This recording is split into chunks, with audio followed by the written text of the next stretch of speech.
ఇక ఆమె ఉన్నారు. ఈరోజు ప్రత్యేకంగా నేను మాట్లాడాలనుకుంటుంది ఆమె గురించే. ఎంత కుటిలురాలో, చంద్రబాబును మించినటువంటి నీచమైన స్వభావం కలిగిన ఈ పురంధరేశ్వరి గురించి చెప్పకపోతే, ఎందుకంటే ఈ కుటుంబ సభ్యురాలిగా మాకు చేసిన ద్రోహం ఏంటో ఆవిడ మొదటి నుంచి కూడా తండ్రికి ఎంతటి వెన్నుపోటుదారో, అలాగే ఈరోజు ఆంధ్ర ప్రజలకు కూడా ఎంత వెన్నుపోటు పొడిచిందో, ఈ విషయాలన్నీ కూడా మాట్లాడాలని నేను ఈరోజు ఏర్పాటు చేసుకున్నాను. ఏంటంటే ఈరోజు ఆమె వల్లనే బీజేపీ అధ్యక్ష పదవి తీసుకొని ఆ తర్వాత తన పవర్ ఉపయోగించి మరి అరెస్ట్ అయ్యి ఎన్నో కేసుల్లో, మరి స్కిల్ స్కాము ఇలాంటి కేసులన్నింటిలో కూడా అరెస్ట్ అయ్యి వేల కోట్లు లక్షల కోట్లు తిన్నటువంటి చంద్రబాబు నాయుడిని రక్షించడానికి ఆవిడ ఎటువంటి పాత్ర పోషించిందో ప్రజలందరూ కూడా చూశాము. ఎంత దారుణమైన పాత్ర అంటే, ఎక్కడైనా సరే ఒక నీతిమంతుడైన తండ్రి కడుపును పుట్టిన సంతానం నీతిగానే వ్యవహరిస్తుందని విన్నాను నేను. కానీ అంతటి నీతిమంతుడికి ఇంత పనికిమాలిన సంతానం కలిగారంటానికి ఈరోజు పురంధరేశ్వరే కారణం. ఆ రోజు తండ్రిని వెన్నుపోటు కార్యక్రమంలో కూడా చాలామంది ఈవిడ పాత్ర ఏంటో తెలియదు, కానీ ఈ మధ్య నేను చెప్తా ఉన్నాను, ఈవిడే మెయిన్ పాత్ర కుటుంబంలో. బయటేమో చంద్రబాబు నాయుడు రామోజీ చేస్తే, కుటుంబంలో ఈవిడ కుటుంబ సభ్యులందరినీ ఏకం చేయటంలోనూ, అలాగే వెళ్ళను వైస్రాయ్ హోటల్కి అని చెప్పిన భర్త వెంకటేశ్వరరావుని దారుణంగా తిట్టి, భయంకరమైన భాషతో తిట్టి, అది కావాలని చెప్పలేను నేను అంతా, ఎందుకంటే ఈ అక్కా చెల్లెళ్ళ భాష ఏంటో మనం ఈ మధ్యనే చూసాము. ఆమె ఎవరు భువనేశ్వరి భాష ఏంటో చూసాం. సేమ్ వీళ్ళు అదే భాష మాట్లాడతారు. అలాంటి భాషతో తిట్టి ఆయన వైస్రాయ్ హోటల్కి 40 మంది ఎమ్మెల్యేలతో పంపించినటువంటి ఈ పురంధరేశ్వరి తండ్రికి ఎంత వెన్నుపోటుదారనేది ప్రత్యక్షంగా చూసిన దాన్ని నేను ఈ కుటుంబంలో నాకు తెలుసు. అంత నీచ రాజకీయ మనస్తత్వం కలిగిన ఆవిడ.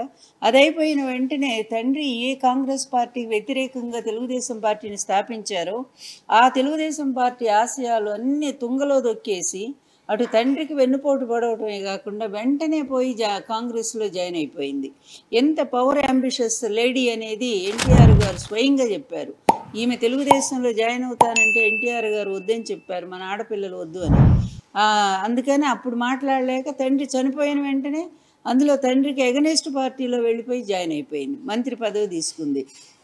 10 సంవత్సరాలు అక్కడ మంత్రి పదవి అనుభవించి, అదే వాళ్ళు గెలిచి ఓడిపోయిన వెంటనే అసలు ఒక్క నిమిషం కూడా ఇక ఆలస్యం చేయకుండా ఒక్క రోజులో వచ్చి అధికారంలో ఉండే బీజేపీ పార్టీలో చేరిపోయింది. అప్పటి నుంచి అంతకుముందు ఆవిడ మినిస్టర్గా ఉన్నప్పుడు కూడా ఆవిడ చేసిన అకృత్యాలు, అవినీతి మీద మరి ఎవరైనా సరే ఎంక్వైరీ చేస్తే అవన్నీ కూడా బయటకు వస్తాయి.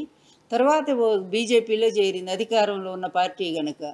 బీజేపీలో చేరి ఏ రోజైనా సరే ఆంధ్రప్రదేశ్ పరిస్థితుల గురించి ఈమె ఎప్పుడైనా పట్టించుకుందా? కరోనా లాంటి ఒక భయంకరమైనటువంటి పరిస్థితుల్లో మరి వాళ్ళ పెద్దలకు తెలియజేయటం కానీ, ఇక్కడ పేదలను ఆదుకోవాలని కానీ ఏ రోజైనా సరే ఆంధ్రప్రదేశ్ ప్రజలను పట్టించుకోలేదు. అదేవిధంగా భర్తను బయటికి తరిమేశాడు చంద్రబాబు నాయుడు. ఆ రోజు డీసీఎం ఇస్తానని చెప్పి తీసుకెళ్ళి వీళ్ళిద్దరూ పోయి ఆయన పంచలో కూర్చున్నారు, కొన్ని గంటలు కూర్చున్నారు.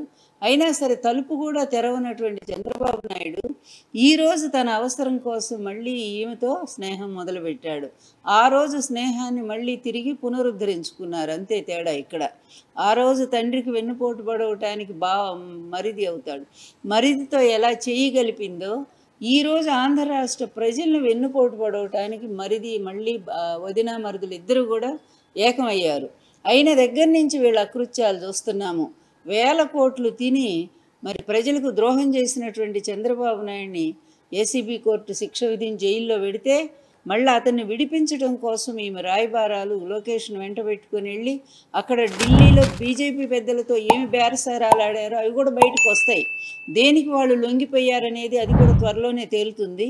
వాళ్ళతో బేరసారాలు ఆడి ఒప్పించి అతనికి బెయిల్ ఇప్పించి మరీ కూడా అటువంటి అవినీతి పరుణ్ణి మళ్ళీ రాష్ట్రంలో ఎలక్షన్ టైంలో తీసుకొచ్చి, అదేవిధంగా ఈమె కూడా సొంత బీజేపీ పార్టీకి వెన్నుపోటు పొడిచి బీజేపీలో ఉండేటువంటి అసలైన పెద్దలందరూ కూడా ఒరిజినల్ బీజేపీ నాయకులందరినీ కూడా పక్కకు దోసి డిఫాల్టర్స్ అంటే బ్యాంకు దోపిడీగాళ్ళు, స్మగ్లర్లు, తర్వాత కంపెనీలు ఫోర్జరీ సంతకాలతో మోసం చేసినటువంటి వాళ్ళు, వేల కోట్లు గాజేసిన సీఎం రమేష్, తర్వాత సుజనా చౌదరి, ఇలాంటి వాళ్ళందరినీ తీసుకొచ్చి సీట్లు ఇప్పించి ఏమిటి అసలు ఈ దరిద్రపు రాజకీయం ఏంటి పురంధరేశ్వరి? నువ్వు అసలు ఎన్టీఆర్ కూతురువేనా? ఇంత నీచమైనటువంటి రాజకీయం చంద్రబాబుతో చేయగలిపి నువ్వు ఈరోజు చేసింది ఏంటి? ఆంధ్రప్రదేశ్ ఎంత ద్రోహం చేశావు? ఒక నీచుడిని, ఒక వెన్నుపోటుదాడు, నిజంగా నీ తండ్రిని వెన్నుపోటు పొడిచాడని ఆ రోజు మరి ఒక క్యాసెట్ రిలీజ్ చేసావు కదా నీ అవసరం కోసం కాంగ్రెస్లో ఉండి.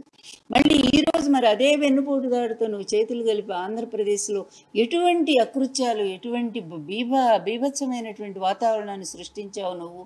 నీ కారణంగా కదా చంద్రబాబు నాయుడు లిస్ట్ ఇస్తాడు ఈ ఆఫీసర్లందరినీ మార్చమని.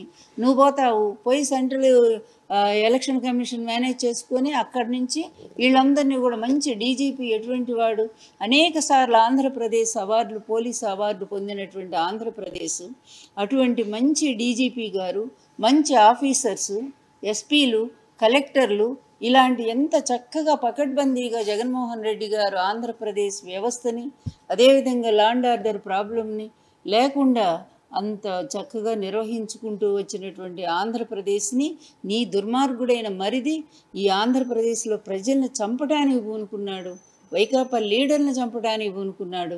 అతని హయాంలో కూడా నారాయణ రెడ్డి లాంటి వాళ్ళని ఎంతోమందిని హత్య చేయించాడు.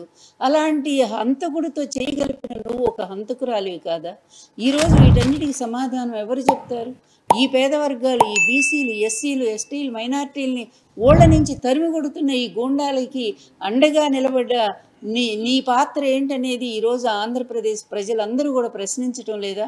ఆ రోజు మంచి ఆఫీసర్స్ అందరినీ కూడా ట్రాన్స్ఫర్ చేయించి మీకు అనుకూలమైన లిస్ట్ ఇచ్చి, ఇంతవరకు మేము చరిత్రలో చూడలేదు, ఒక లిస్టు మీరు కావాల్సిన వాళ్ళ లిస్టు తయారు చేసేసి ఎలక్షన్ కమిషన్ ఇస్తే వాళ్ళు కూడా గుడ్డిగా నిన్నో లేకపోతే మీ అనుకున్న బీజేపీ పార్టీనో ఏమి ఇన్ఫ్లుయెన్స్ చేశారో మాకు తెలియదు, కానీ ఇచ్చే అటువంటి లిస్టు ఇస్తే ఆ లిస్టును కూడా ఫాలో అయ్యే అటువంటి వ్యక్తుల్ని వేస్తే ఈరోజు ఎంత బీభత్సకాండండి.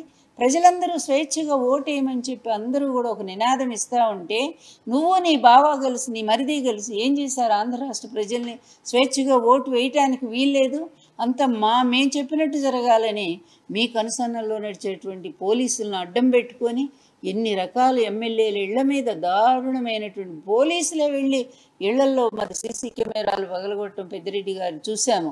ఈ అకృత్యాలు ఎవరు కారణం? ఎందుకు ప్రజాస్వామ్య వ్యవస్థని దుర్మార్గురాలివి నువ్వు? నిజంగా ప్రజాస్వామ్య వ్యవస్థని ఇంత నిలువున కూని చేస్తున్న ఈ గూండాలకు నువ్వు కొమ్ము కాస్తున్నావే పురంధరేశ్వరి, కొంచెమైనా సిగ్గనిపించట్లేదా?